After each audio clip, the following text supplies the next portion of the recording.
Sekolah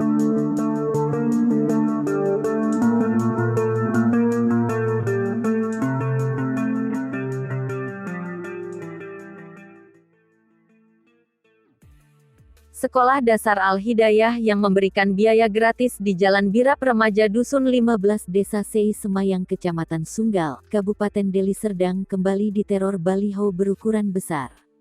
Dalam video yang diterima Tribun Medan, pemasangan baliho dilakukan oleh sekelompok orang yang mengatasnamakan warga dengan isi berita acara.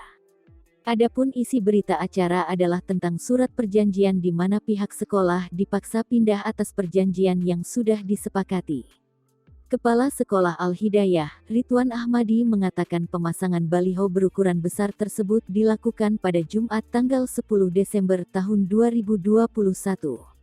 Pemasangan baliho tersebut pada saat proses belajar mengajar sedang berlangsung, kata Ridwan kepada Tribun Medan, Jumat.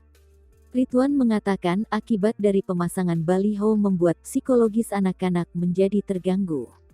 Secara psikis, saya lihat anak-anak terdampak. Pertama, keceriaan anak-anak menghilang, kedua, semangat belajar mereka juga hilang, yang tadinya mereka datang ke sekolah penuh semangat tapi ketika mereka datang melihat baliho itu seperti dihantui rasa takut untuk sekolah di mana nantinya, terangnya.